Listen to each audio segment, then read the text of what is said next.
தேர்தல் வாக்குறுதிகளை நிறைவேற்றாமல் எதிர்க்கட்சி தலைவராக இருந்தபோது என்னென்னலாம் சொன்னாரோ முதல்வரான பிறகு அதிலிருந்து மாறி நடப்பது உண்மையிலேயே வருத்தத்தக்கது.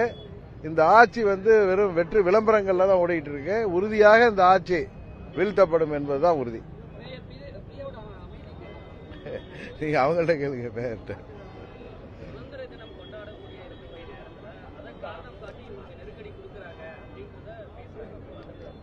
எந்த நெருக்கடி கொடுத்தாலும் அவர்கள் உறுதியாக இருக்கிறார்கள். அவர்களுடைய கோரிக்கை நியாயமானது. சுதந்திர தினத்துக்கு முன்பு அவர்கள் கோரிக்கையை நிறைவேற்றி அவர்களை மகிழ்ச்சியாக தங்கள் பணியில அவர்கள் தொடர்வதற்கு அரசாங்கம் தான் அதுக்கு உதவி செய்ய வேண்டும். ஓபிஎஸ் மீது விமர்சனம் செய்ய வேண்டாம் பாஜக அறிவுறுத்தல் வழங்கியிருக்காங்க.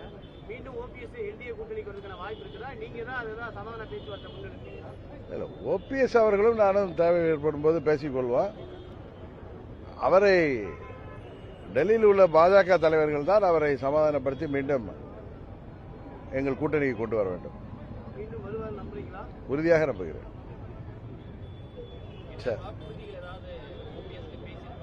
இல்ல அதை பற்றிலாம் எனக்கு ஒன்றும் தெரியல. ஆனா இதுவரை யாரும் அவரிடம் பேசவில்லை என்று நேற்று காலம்பரை அவர் என்னிடம் சொன்னார். சில ஊடகங்கள்ல சில தவறான செய்திகள் வருது. என்னை திரு சந்தோஷ்ஜி அவர்கள் பார்க்க அழைத்ததாகவும் நான் வரமாட்டேன் என்று மறுத்ததாகவும் வந்த செய்தி போய் அப்படின்னு நேற்று என்னிட்ட அவர் சொன்னார். இதுவரை அவரை யாரும் தொடர்பு கொண்டதாகவும் எனக்கு தெரியவில்லை.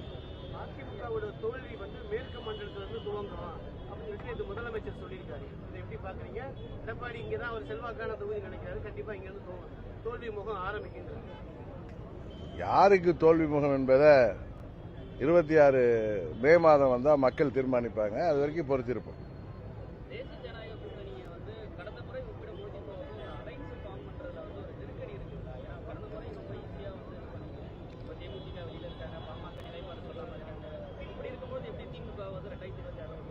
இல்ல, எனக்கு தெரிந்தவரை 21 தேர்தலுக்கு முன்பு அம்மா மக்கள் முன்னேற்ற கழகம் தேசிய ஜனநாயக கூட்டணிக்கு வர வேண்டும் என்று முக்கியமான டெல்லியைச் சேர்ந்தவர்கள் என்னிடம் பேசினார்கள்.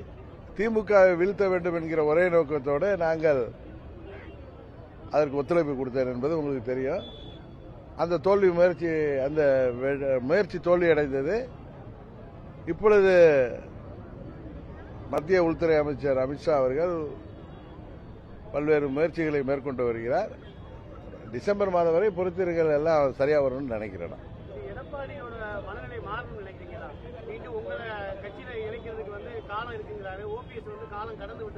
சார், நான் கட்சியில நீங்க தவறாவே இந்த கேள்விகளை என்கிட்ட டெய்லி போடுறீங்க. நான் என்னைக்குமே அந்த கட்சியில சேர்றதை பத்தி நான் பேசினது இல்லை. நீங்களா எனக்கு எதுக்கு போய் வக்கீல் வேலை பாக்குறீங்கன்னு தெரியல.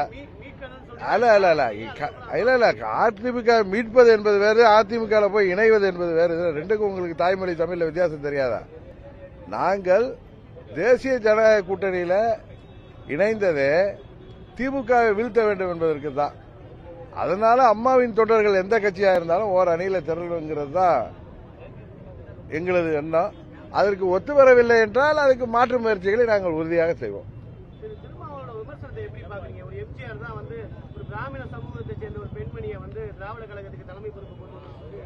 கடந்த ஒரு ஆண்டாவே நண்பர் திருமாவளவனுடைய பேச்சுகள் அவர் ஏதோ குழப்பத்தில் இருப்பதை தான் காமிக்குது. அம்மா என்பவர்கள் ஜாதி மதத்திற்கெல்லாம் அப்பாற்பட்ட ஒரு மாபெரும் தலைவர், புரட்சி தலைவரும் அவரும் என்றென்றைக்கும் மறைந்தாலும் மக்கள் மத்தியிலே என்றென்றைக்கும் நினைக்கப்படுபவர்கள். ஏன்னா அவர்கள் ஆட்சியில பல்வேறு நலத்திட்டங்கள் ஏழை எளிய ஒடுக்கப்பட்ட மக்களுக்காகவும் அனைத்து தரப்பு மக்களுக்காகவும் நிறைவேற்றி தந்திருக்கிறார்கள். பல சரித்திர சாதனைகளை செய்தவர்கள். அவர்களை பற்றி திருமாவளவன் அப்படி பேசியிருக்க கூடாது.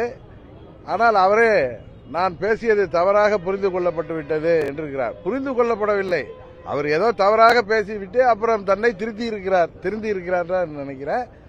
மீண்டும் இதுபோல மறைந்த தலைவர்களை பற்றி பேசும் பொழுது அவர் கவனமாக பேச வேண்டுமில்லை என்றால் அதற்கான கண்டனங்களை, அதற்கான பலனை அவர் தேர்தலிலே நிச்சயம் உறுதியாக அவருக்கு கிடைக்கும்.